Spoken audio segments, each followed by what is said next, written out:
Question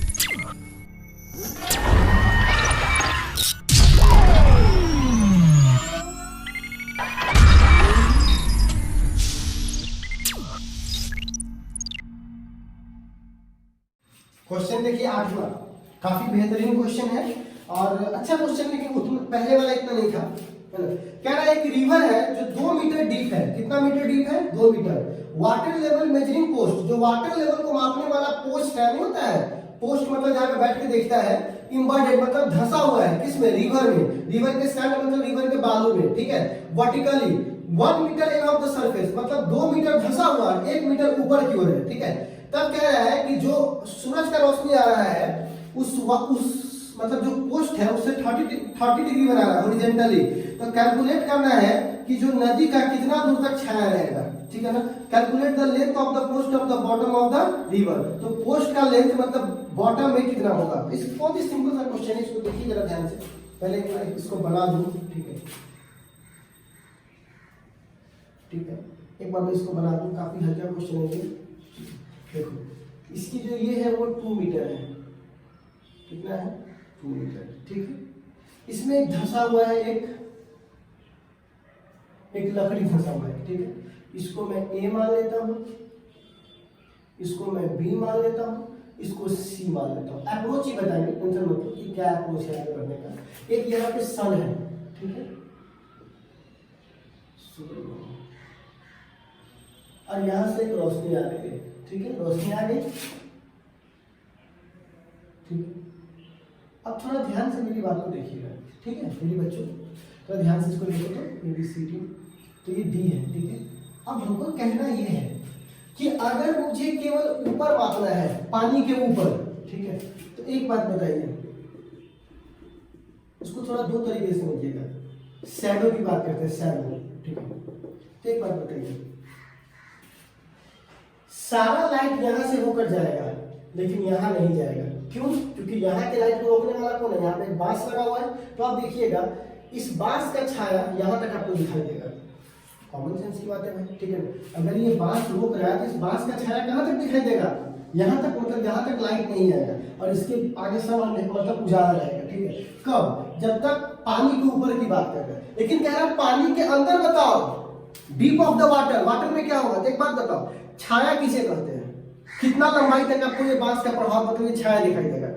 जहां तक light जा रहा है वहां तक आपको शैडो नहीं दिखाई देगा। जहां से लाइट जाना बंद हो गया मतलब वहां तक आपको शैडो दिखाई देगा। तो एक बात बताओ, यहां से जो लाइट जा रहा है वो पानी के अंदर घुसेगा, किसके अंदर घुसेगा? पानी के अंदर, ठीक है। तो ये नॉर्मल बना दिए, तो पानी के अंदर घुसेगा। तो जब कोई लाइट रे रेडर से कहा जाता है टेंसर में, तो नॉर्मल के तरफ मुड़ जाता है। किसके तरफ मुड़ जाता है? नॉर्मल के तरफ। तो ये नॉर्मल के तरफ मुड़ गया, ठीक है, नॉर्मल के तरफ मुड़ गया। कोई दिक्कत है? नहीं।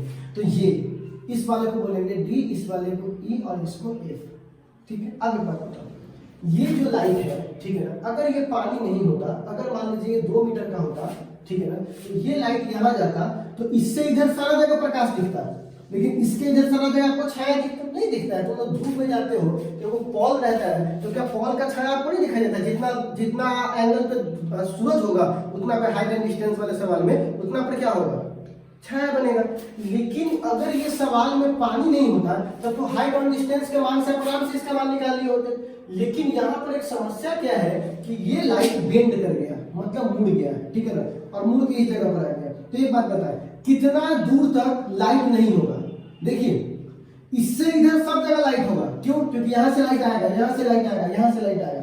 लेकिन इससे इधर सब जगह अंधेरा होगा। क्यों? क्योंकि लाइट को रोकने वाला ये वाला पार्ट है, ये लाइट को आने नहीं दे रहा है। तो लाइट मैक्सिमम कहां से गुजर रहा है? यहां से पूरा लाइट आएगा यहाँ पे, तो इधर का पार्ट इजोत होगा, इधर का पार्ट अंधेरा होगा। तो इस बांस का प्रभाव कहां तक होगा? यहाँ तक होगा। तो बताओ इसकी दूरी क्या होगी?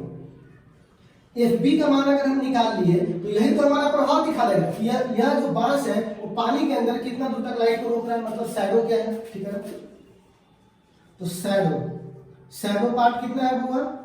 शैडो पार्ट FB, यही हमको निकालना है। तो एक बात बताओ, क्वेश्चन समझ में आया क्या है?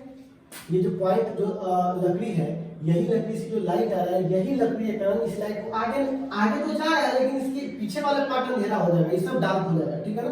तो जब ये डार्क हो जाएगा बाबू, मेरी बात को समझिएगा, तो ये सारा पार्ट डार्क होते चले जाएगा। लेकिन चूंकि यहाँ से पानी के अंदर लाइट मुड़ गया, तो जब पानी के अंदर लाइट मुड़ गया तो होना चाहिए था इतना पार्ट डार्क, लेकिन पानी के कारण अब इतना पार्ट इग्नोर हो जाएगा और इतना ही पार्ट डार्क रहेगा, ठीक है। तो ये सिंपल सी बात है, एक तरह का स्ट्रेट लाइन तो है नहीं, यहाँ पे मुड़ाव आ गया, तो हमको यही दूरी पता करना है। अगर ये दूरी पता कर लिए तो हम पता कर लेंगे इसकी लंबाई, कितना लंबाई तक इफेक्टेड करेगा अंदर शैडो बना के रखेंगे पानी के अंदर, ठीक है। तो खैर एफ बी बराबर आप क्या लिखेंगे वो, एफ बी बराबर लिख सकते हैं F E plus E B, F B बराबर F E plus E B. अच्छा ई बी को लिख सकते हैं ए डी, तो एफ बी बराबर लिख सकते हैं F E plus A B, sorry A D.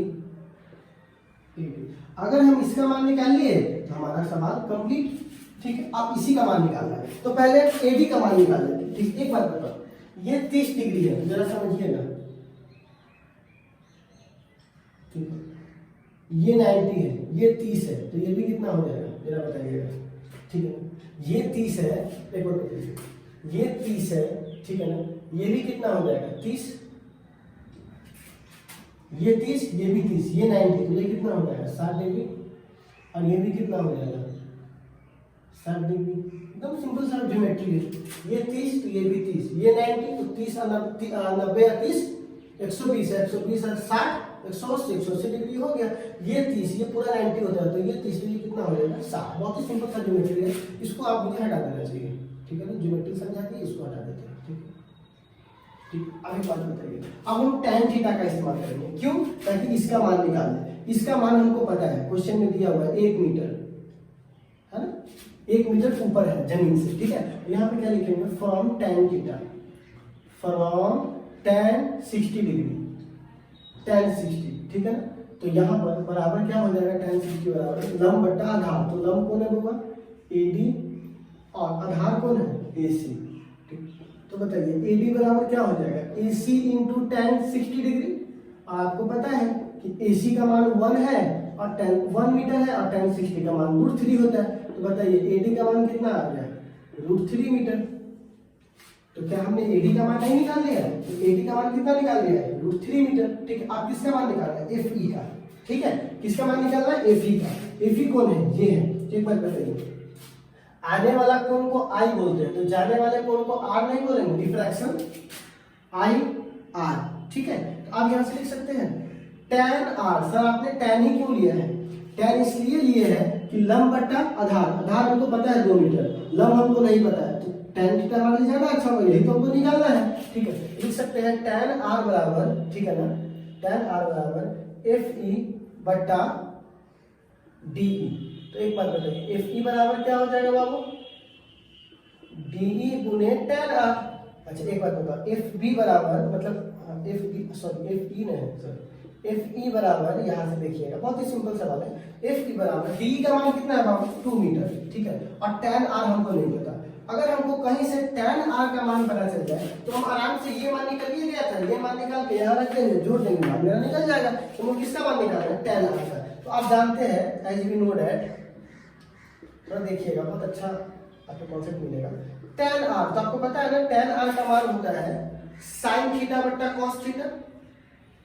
तो हमको दो मान निकालना है, एक sin का मान निकालना है, एक cos का मान निकालना है। तो sin का मान कैसे निकालेंगे, तो फ्रॉम स्नेल्स लॉ, क्योंकि sin निकल जाएगा तो cos को आराम से निकालेंगे, cos थीटा बराबर √1 माइनस sin स्क्वायर। तो sin निकालेंगे तो cos मेरा निकल जाएगा, ठीक है। इधर देखिएगा from Snell's law, Snell's law. तो बताइए स्नेल्स लॉ में क्या होगा, तो स्नेल्स लॉ कहता है sin I बट्टा sin R बराबर µ2 बट्टा µ1, ठीक है। तो बताइएगा जरा ध्यान से, ठीक है ना, sin I, ठीक है ना, तो sin I का मान कितना है 60 डिग्री, 60 डिग्री, sin R, ठीक है, किस में जा रहा है, तो µ2 में, ठीक है। तो एक बात बताइए sin R बराबर क्या है, तो देखिएगा sin 60 डिग्री बट्टा म्यू, और sin 60 का मान कितना होता है वो √3 बट्टा 2, और म्यू पानी का जो अपर्णांक होता है 4 बट्टा सॉरी माफ कीजिएगा 4/3 होता है पानी का, ठीक है ना। पानी का जो म्यू होता है वो कितना होता है 4/3, काटिएगा तो 1.33 आ जाएगा, ठीक है। तो बात बताइए साइन आर बराबर क्या होगा वो, ये ऊपर चला जाएगा 3√3/8। तो बताइए ये किसका मान निकाल दिए, साइन आर का। आपको पता है ना cos थीटा बराबर √1 - sin स्क्वायर थीटा। तो अगर थीटा हटा के r लिख देंगे तो यहाँ भी r लिख सकते हैं, ठीक है। साइन आर का मान निकला हुआ है तो cos r का मान कितना हो जाएगा, cos r का मान हो जाएगा 1 - स्क्वायर है, तो ये सब मान रख दीजिए 3√3/8 का स्क्वायर। तो बताइए इसको सॉल्व करेंगे तो कितना हो जाएगा बच्चों, तो सॉल्व करेंगे तो देख लीजिएगा जरा ध्यान से 1 - 3 × 9 और 3 रूट हट जाएगा 8 64। इसको और सॉल्व कीजिएगा तो 64 बट्टा पर का जोड़ कीजिएगा 9 × 3 27 अब बट्टा 64 सॉल्व कीजिएगा तो ये आ जाएगा, ये कर दीजिए तो 7 आ जाएगा, ठीक है ना। और यहाँ पे बच जाएगा 5 में से 2 गया 3, ठीक है ना, मतलब 37/64। क्योंकि रूट के अंदर है तो रूट के अंदर है तो cos r का मान कितना आ गया, देखिएगा √37 तो रह गया, लेकिन जब 64 बाहर निकलेगा तो वो 8 आ जाएगा। तो बताइए cos r का मान कितना निकाले हैं, √37/8 और sin r का मान ये। तो क्या हम यहाँ पे रख करके tan का मान नहीं निकाल सकते। आप यहाँ से देखिएगा, ठीक है ना, मुझे कुछ मिटाना पड़ेगा, ठीक है। तो वो मैं कुछ मिटा लेता हूँ, इसी को मिटा देता हूँ, चलिए। हाँ तो देखिएगा इसका काम हो चुका है पिक्चर का। तो एक बार बताइए, आप बताइए तो tan r बराबर क्या होगा, sin r/cos r। sin r का मान कितना है, देखिए तो sin r का मान है 3√3/8 और बताइए cos r का मान कितना है √37/8, 8 से 8 कट जाएगा तो ये कितना हो जाएगा 3√3√37। तो हमने tan r का मान निकाल लिया है। अब एक बात बताइए, हमको fe का मान निकालना है, तो बोलेंगे नाउ fe बराबर 2 × tan r, है ना। तो एक बात बताइए fe बराबर 2 और tan r का मान कितना निकाले, यहाँ निकाले हैं 3√3/√37। तो बताइए fe का मान कितना हो जाएगा, fe का मान हो जाएगा 6√3/√37, ठीक है। तो fe का मान हम लोगों ने निकाल लिया, ad का मान निकाल लिया। तो बोलेंगे नाउ आप बताइए तो fb बराबर क्या फॉर्मूला है, तो fb का फॉर्मूला हमने क्या निकाला है fe + ad। तो बताइए fe का मान कितना है, fe का मान निकाल चुके हैं 6√337 और प्लस एडी का मान कितना निकाले √3। ये आपका क्या होगा, आंसर हो गया। अब आप इस सब का मान रख करके इसका एपी का मान चाहे तो सॉल्व करके निकाल लीजिए। तो एपी का मान सॉल्व कीजिएगा, ठीक है ना। इसका आंसर शीट हमने आपको दे रखा है ऑलरेडी अपने न्यूटन फिजिक्स के ऐप पे, ठीक है। तो ये आपको आ जाएगा 3.44 मीटर। सॉल्व करके देख लीजिएगा 3.44 मीटर आ गया आपका मान, ठीक है। तो एकदम सिंपल सा कॉन्सेप्ट था जिसके तहत आप क्या कर सकते थे, इस 3 सवाल को बढ़िया से सॉल्व कर सकते थे, ठीक है। आई होप आपने इस तीनों को एंजॉय किया होगा। बहुत ही जिन्होंने बनाया होगा उन्हीं के लिए। नॉर्मल आके सोचिए कि हम एकदम कुछ नहीं पढ़ रहे हैं, आके सीधे सवाल बना ले, तो भाई साहब प्लीज आपसे हाथ जोड़ के रिक्वेस्ट है, पढ़ ले यार। कितना घंटा है यार, तू 1-2 घंटा अगर पढ़ लेगा फिजिक्स तो क्या चला जाएगा। 2 घंटा फिजिक्स, 2 घंटा केमिस्ट्री, 4 घंटा वो ट्यूशन भी नहीं जाना है यार, घर पे बैठना है। बाकी का 7 घंटा बैठना, चलाना मोबाइल, वो क्या दिक्कत है। पर ये मोबाइल चलाने के चक्कर में ये तुमको बर्बाद करेगा, ऐसा मत करिए। पढ़, सब लोग पढ़ेगा ना, इन चीजों में एंजॉय करेगा, ठीक है ना। हाथ छोड़ दोगे तो फिर सब चला जाएगा, कुछ नहीं, क्या करेंगे पर हटाओ। पढ़ेगा तो तकलीफ रहेगा, छोड़ देगा कोई तकलीफ नहीं, ठीक है ना। More study more confusion, no study no confusion, ठीक है ना। तो ये वाला प्रिंसिपल काम मत करो। तो चलिए आज के लिए बस इतना, फिर हम लोग मिलेंगे कल। लेकिन कल हम लोग क्लासेस चालू करेंगे, तो कल से ऐप पर, ठीक है ना, टोटल इंटरनल रिफ्लेक्शन भी चालू करेंगे और जो बचा हुआ पार्ट है उसको वहां पर यूट्यूब पर कंटिन्यू रखेंगे, ठीक है। चलिए धन्यवाद।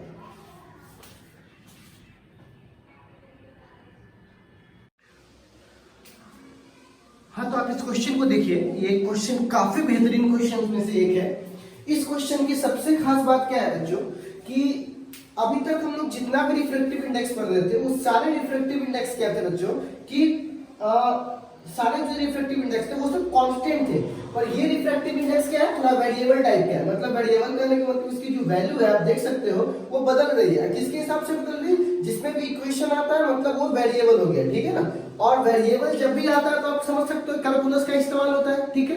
तो हमको यहाँ पर आपको दो चीजें इस क्वेश्चन के अप्रोच में बतानी होगी। सबसे पहले मैं इस क्वेश्चन को पढ़कर एक बार जरा डील करता हूँ ताकि आपको समझ में आ जाए कि इस क्वेश्चन को डील कैसे करना है। ठीक है, तो देखिए क्वेश्चन नंबर हमारा कहता है, ये 9th नंबर है, a ray of light travelling in air is incident at grazing angle. ठीक है ना, ग्रेजिंग का मतलब होता है जो एंगल हो वो 90 डिग्री हो। देखो ग्रेज मतलब होता है घास, ठीक है ना, तो देखते हैं तो जो घास होता है वो सतह पर क्या होता है, उसका जो सतह होता है, ग्रेजिंग मतलब होता है घास, ठीक है ना, तो उसका मतलब क्या हुआ 90 डिग्री, मतलब स्लोप एकदम लेटा हुआ हॉरिजॉन्टल पर। ठीक है, तो वो खैर इस पे हम लोग बात करेंगे टोटल इंटरनल रिफ्लेक्शन में, अभी मैं यहाँ पे बात करता हूँ। तो क्या है, उसकी जो एंगल है वो कितनी degree, 90 degree. At the larger rectangular slab, एक रेक्टेंगुलर स्लैब है जो बहुत बड़ा है, ठीक है ना, और उसकी थिकनेस 1 मीटर है। ठीक है, ध्यान रखिएगा थिकनेस कितना मीटर है, 1 मीटर है, और पॉइंट ऑफ इंसिडेंट 0 0 है, मतलब वो ओरिजिन क्या है, 0 0 है ना।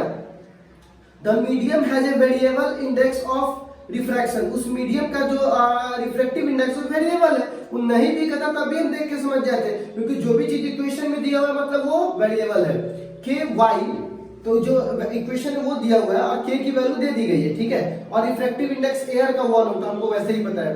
तो ए नंबर में कहता है कि obtain the relation the slope of the trajectory of the ray of रे at a point bxy in the medium and the incident angle at the point, मतलब कि रिलेशन निकालना है ट्रेजेक्टरी में और इंसिडेंट एंगल में। ठीक है ना, तो खैर इस बात को हम अच्छे से और समझते हैं। सबसे पहले इस क्वेश्चन को डील करें उससे पहले कुछ बातों को आपको पता होना चाहिए। ठीक है ना, अब वो बातें क्या है, तो इस क्वेश्चन को जरा देखिए। ठीक है, जरा ध्यान दीजिएगा, बहुत ही अच्छा और साधारण क्वेश्चन है। ठीक है,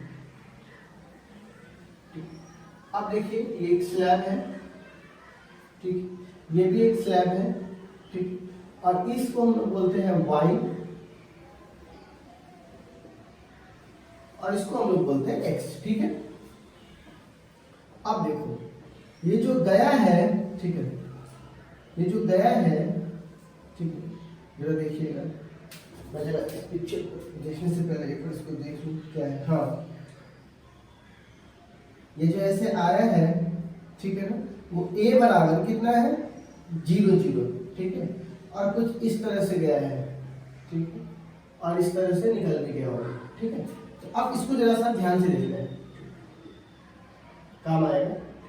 और यहाँ पर देखिए म्यू और y की वैल्यू, क्वेश्चन तो भाई साहब आपको पता है कि अच्छा ही मिलने वाला है न्यूटन फिजिक्स में, तो आपको थोड़ा सा दिमाग पर रही तो करना ही पड़ेगा। ये दिया हुआ है हमारे पास, ठीक है, और इसकी जो थिकनेस है वो t बराबर कितना दिया हुआ है, 1 मीटर, 1 मीटर है ना, हाँ 1 मीटर, ठीक है, कितना है, 1 मीटर इसकी थिकनेस है। ठीक है, अब एक बात हमको बताइए, ये एयर है, बाहर भी एयर है और बाहर भी एयर है, चलिए हमको समझ में आ गया, मतलब म्यू बराबर 1 लेना है। ठीक है ना, म्यू बराबर क्या लेना है, 1। अब देखिएगा बच्चों, इस क्वेश्चन को थोड़ा ध्यान से आपको समझना पड़ेगा। ठीक है, अब एक बात बताइए, हम बीच का कोई पॉइंट लेते हैं, मान लेते हैं हमने ये लिया, ठीक है, हमने ये लिया है, ठीक है, अब ये बताओ,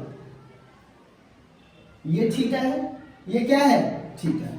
अच्छा, तो जरा बताइएगा, ये थीटा है तो ये भी क्या होगा, थीटा, तो ये कितना हो जाएगा, 90 माइनस थीटा, किसी जगह पर, क्योंकि आपको पता है हर जगह म्यू की वैल्यू बदल रही है, तो कोई हमको एक ना एक तो पॉइंट लेना होगा, बिल्कुल लेना होगा। और आपको पता है कि जब भी हम स्लोप की बात करते हैं, किसकी बात करते हैं, स्लोप मतलब tan थीटा, स्लोप मतलब tan थीटा, और tan थीटा dy बटे dx को भी हम लोग स्लोप कहते हैं। याद होगा आपको, या तो आप लोग इसको मैथमेटिक्स से पढ़ेंगे या हमने भी पढ़ाया था कि स्लोप मतलब क्या होता है, dy बटे dx को हम लोग स्लोप कहते हैं, और या tan जो किसके बराबर होता है, tan थीटा की। लेकिन यहाँ पर एक खास बात क्या है कि थीटा कहाँ से होता है, हॉरिजॉन्टल लाइन से ऊपर की ओर, तो यहाँ पे हॉरिजॉन्टल लाइन से ऊपर की ओर थीटा नहीं है बल्कि 90 माइनस थीटा है। ठीक है, तो बताइए थीटा की वैल्यू यहाँ से कितना है, 90 माइनस थीटा, तो स्लोप बराबर के, ये इस सवाल से कोई रिलेशन नहीं है, ये हमको कॉन्सेप्चुअली पता है कि जब भी मैं स्लोप की बात करता हूँ तो इसका मतलब क्या, tan थीटा, tan थीटा बराबर क्या है, dy बटे dx। तो जब भी मैं बेस से बात करूंगा तो बेस से कितना होगा, 90 माइनस थीटा, क्योंकि हम हॉरिजॉन्टल से मापते हैं एंटी क्लॉकवाइज में। तो बताइए tan 90 माइनस थीटा को cot थीटा बोलते हैं, तो बताइए cot थीटा बराबर क्या हो जाएगा, dy बटे dx। तो जब भी मैं स्लोप के बारे में बात करूंगा तो आप क्या समझिएगा, dy बटे dx के बारे में हम क्या कर रहे हैं, बात कर रहे हैं। ठीक है, चलो अब हम लोग आते हैं इस सवाल की तरफ, जो ए नंबर सवाल है। ठीक है, ए नंबर सवाल। अब ये ए नंबर सवाल क्या कहता है उसको जरा ध्यान से देखिएगा, ठीक है।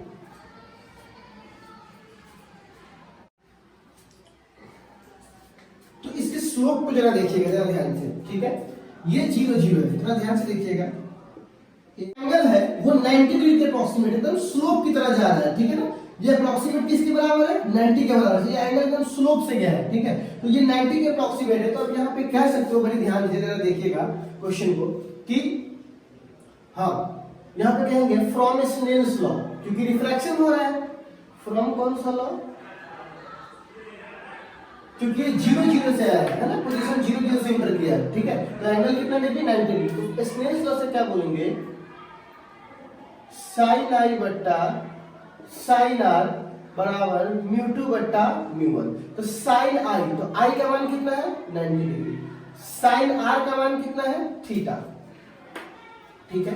तो बराबर यहां से क्या हो जाएगा? म्यू टू की वैल्यू म्यू है, ठीक है, और म्यू वन बाहर एयर है, तो एयर का मान कितना है? 1। तो बताइए, तो साइन थीटा बराबर क्या हो जाएगा? साइन थीटा ऊपर चला जाएगा तो हो जाएगा साइन 90 बट्टा म्यू। तो आपको पता है कि साइन थीटा बराबर क्या हो जाएगा? देखिए तो साइन 90 का मान 1 और इसका म्यू। तो बताइए साइन थीटा की वैल्यू क्या है? 1 बट्टा म्यू। हमको किसका मान निकालना है? स्लोप निकालना है। स्लोप का फॉर्मूला क्या होता है? Cot theta. और हम लोग जानते हैं ना कॉट थीटा बराबर क्या होता है? साइन बट कॉस बट्टा साइन। तो साइन तो निकाल लिए, तो कॉस कैसे निकालेंगे? एकदम सिंपली।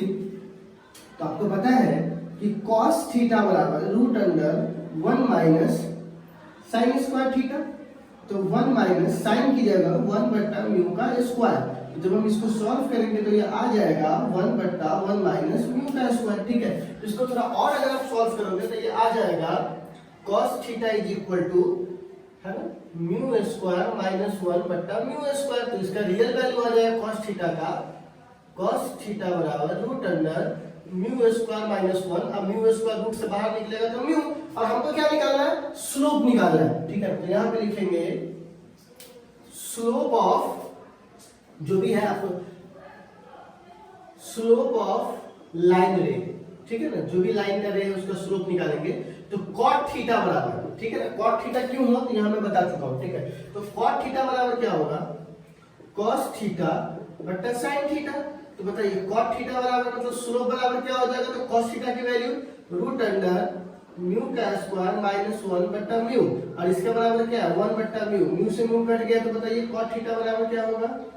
cot थीटा बराबर root under mu square minus 1, ठीक है। तो यानी इसी को तो हम लोग स्लोप बोलते हैं। तो हम लोग ए नंबर का आंसर फाइंड कर चुके हैं, ठीक है। आप देखिए सर 90 क्यों? भाई साहब ये पोजीशन क्या है? 0 0। जब ये 0 0 से इंटर कर रहा है मतलब से नीचे रास्ते से इंटर कर रहा होगा। तो जब इस रास्ते से इंटर कर रहा है तो एंगल कितना डिग्री है इसके साथ? 90 डिग्री। एकदम कॉमन सेंस की बात है कि नॉर्मल के साथ कितना डिग्री? 90 डिग्री, ठीक है। अब ये ए नंबर हमने आपको बना दिया। आप चल गए बी नंबर पे, ठीक है, इसको नोट कीजिए।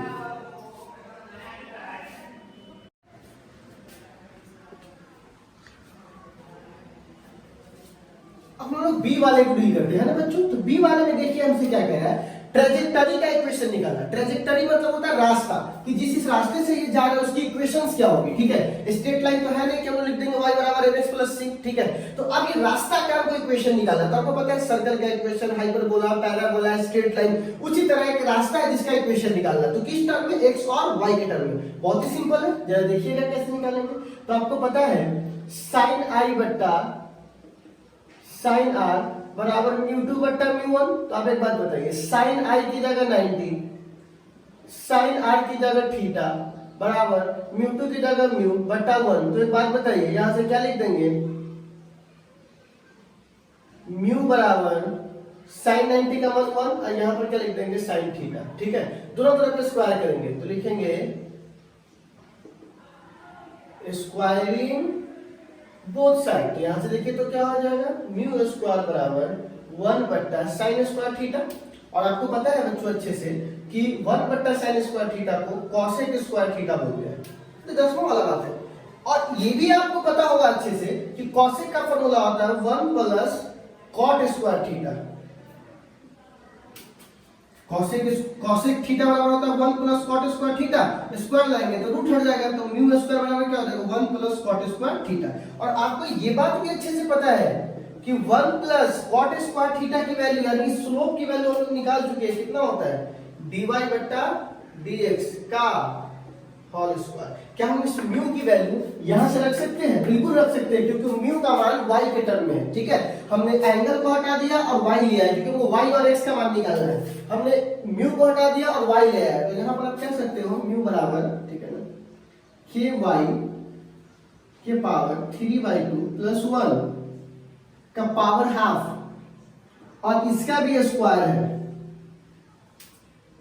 है ना, बराबर 1 प्लस dy बट्टे dx का होल स्क्वायर। बहुत ही सिंपली इसको सॉल्व करेंगे, तो जरा देखिएगा, ज्यादा कुछ इसमें झमेला नहीं है। स्क्वायर से ये रूट हट जाएगा, हाफ मतलब रूटे ना होता है, 2 से 2 कट जाएगा, तो यहाँ पर हो जाएगा ky के पावर 3/2 प्लस 1 बराबर 1 प्लस dy बट्टे dx का स्क्वायर। 1 से 1 कैंसिल, ठीक है, तो यहाँ से क्या हो जाएगा dy बट्टे dx का होल स्क्वायर बराबर ky के पावर 3/2। अब स्क्वायर हटाएंगे यहाँ से तो आगे रूट चढ़ जाएगा। अब बच्चा तो होने के रूट चढ़ा के देखा, रूट मतलब पावर हाफ, मतलब तो ये पावर k के पावर हाफ हो गया, और y 3/2, 2 तो पहले से था, और ये 2 मल्टीप्लाई हो जाएगा तो कितना हो जाएगा 3/4। ठीक है ना, क्योंकि रूट हटता है तो पावर यहाँ पर हाफ हो जाता है, तो 3/2 को हाफ से मल्टीप्लाई तो 2 और 2 4 हो जाएगा। ठीक है, अब एक बात बताओ, क्या यहाँ से लिख सकते हैं y को यहाँ पे, तो 1/y के पावर 3/4, ठीक है, और इंटू dy, y वालों की तरफ x वालों की तरफ, यहाँ लिख सकते हैं k के पावर हाफ इंटू dx, है ना, क्योंकि y को एक तरफ करोगे और x को एक तरफ करोगे तब ना इक्वेशन आएगा y और x में, तब ना इक्वेशन बनेगा आपका ट्रेजेक्टरी का। ठीक है, तो अब एक बात बताइए, दोनों तरफ इंटीग्रेशन लगाते हैं, बोथ साइड इंटीग्रेटेड, तो यहां से क्या हो जाएगा इंटीग्रेशन y के पावर ऊपर जाएगा तो माइनस हो जाएगा -3/4 dy इंटीग्रेशन k के पावर हाफ इंटू dx। ठीक है, आप कुछ को मिटाना पड़ेगा। ठीक है, तो क्या मैं कुछ मिटा सकता हूँ? इसी को मिटा लेता हूँ, आप स्क्रीनशॉट ले सकते हैं, ले लिए, बोर्ड की कमी है। ठीक है, तो यहां से जब हम इसको मिटा देंगे तो जरा देखिएगा, ठीक है, तो अब हम यहाँ पे कह सकते हैं, जरा देखिएगा, ठीक है, तो आपको पता नहीं इंटीग्रेशन है, तो यहाँ से क्या हो जाएगा n इंटू, आपको पता है इंटीग्रेशन n प्लस 1 बट्टा n प्लस 1, तो यहाँ पर क्या है 3/4 प्लस 1 बट्टा -3 बट्टा, हाँ ठीक है, बराबर।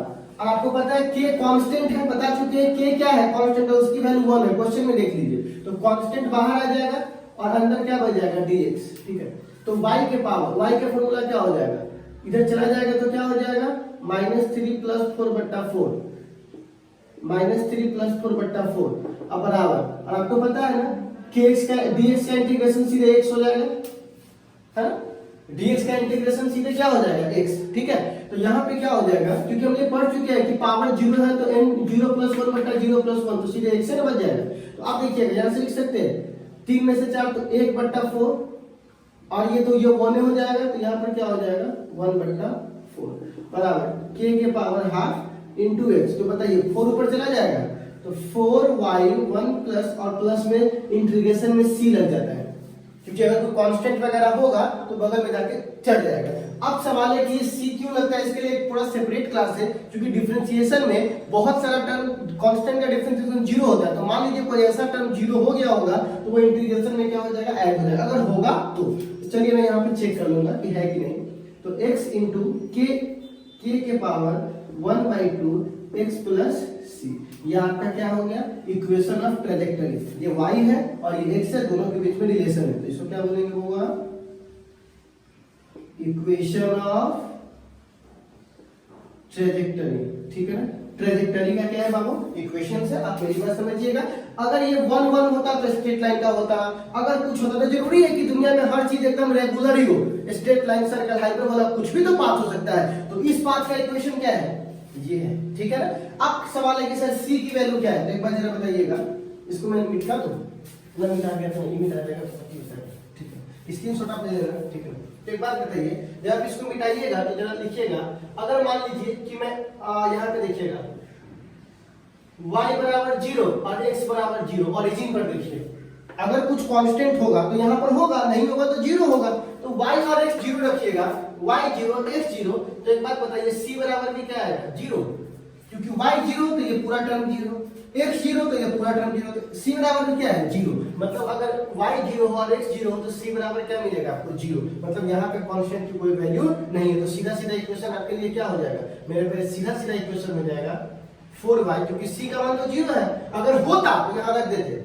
बहुत सारे आईटी का ऐसा सवाल था जहाँ था और हम लोगों ने निकाल के यहाँ रखा था, लेकिन यहाँ पर क्या है जीरो, क्योंकि y का मान जीरो और x का मान जीरो, तो जब कुछ भी नहीं था तो c भी कुछ भी नहीं था, मतलब c कुछ है भी नहीं करेगा। लेकिन बहुत बार ऐसा होता है, जैसे यहाँ देख लो y बराबर x प्लस 2, तो अगर y बराबर जीरो और यहाँ पर एक बात बताइए कुछ भी अगर जीरो तो 2 के तो यहाँ बचले रह जाएगा, ठीक है। तो यहाँ कांस्टेंट की वैल्यू क्या थी 2, लेकिन इस वाले में ऐसा कुछ भी नहीं है। तो y तो यहाँ पे क्या लिख देंगे 4y के पावर 4 और k के पावर हाफ और इनटू x, तो ये हमारा क्या हो जाएगा रियल इक्वेशन।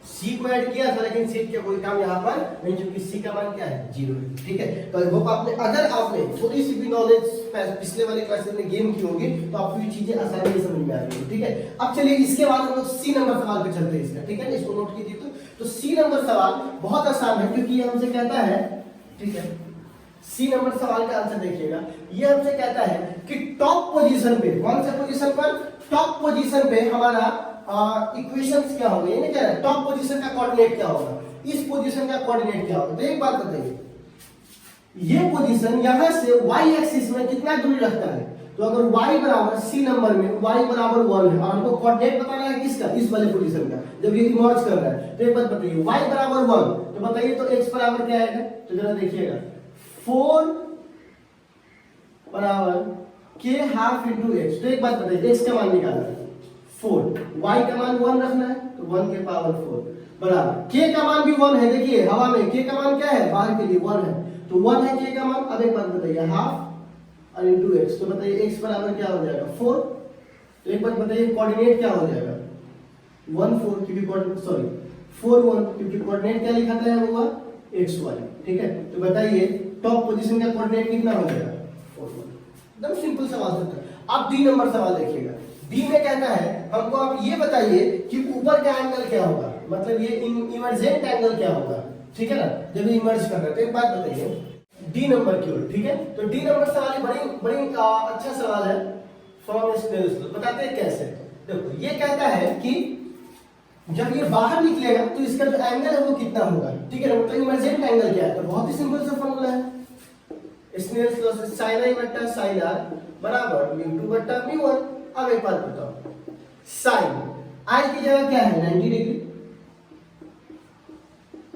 r की जगह इमर्जेंट यही तो निकालना है।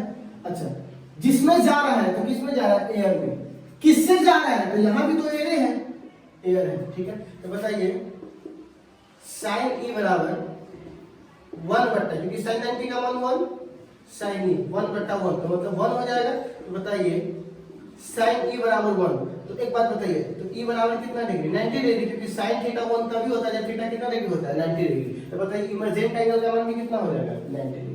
तो ये हमारे पास एक ऐसा सवाल था जो ए बी सी डी बहुत ही अच्छा सवाल था, कब, जब ये म्यू वेरिएबल था तब। तो हमने आपको सब तरह के कॉन्सेप्ट सिखाए हैं। अब हो सकता है ये सवाल ना पूछे, अब ये किसी आईआईटी का पूछा हुआ नहीं है, ठीक है ना, तो जरूरी नहीं कि जो आईआईटी में पूछ दिया वही है, उससे ऊपर तक पढ़ना पड़ता है, ठीक है ना। आईआईटी को इतना बड़ा हार्ड मत बनाओगे क्वेश्चन बैंक को, क्वेश्चन बैंक बना लिया हो गया, क्वेश्चन बैंक बहुत कम सवाल होते हैं यार, आपको कॉन्सेप्ट बिल्डअप करना है, वो तो खाली वो तरीका है प्रैक्टिस का, पर यहाँ लोग प्रैक्टिस को ही मेन बना लिया है, ठीक है। खैर आप कोई अपना तो नहीं है। तो हम क्या बोल रहे थे बाबू कि जो ये मैंने आपको पढ़ाया है इससे आप दो तरह के कॉन्सेप्ट को दिमाग में रखें, सवाल में नहीं कॉन्सेप्ट को, कि अगर एक बार म्यू कांस्टेंट होगा तो कैसे प्ले करना है, म्यू वेरिएबल होगा तो कैसे प्ले करना है, स्लोप के साथ क्या करना है, ट्रेजेक्टरी कैसे निकालना है। तो ये सारी चीजें आई होप मैंने आपको समझा दिया है। तो आप इसको एंजॉय कीजिए, इसको पढ़िए बढ़िया से, फिर हम लोग नेक्स्ट क्वेश्चन को लिए कल मिलेंगे, ठीक है ना। टाइम ही नहीं बचता यार, इतना थोड़ा कॉम्प्लिकेटेड क्वेश्चन है, ठीक है। चलिए।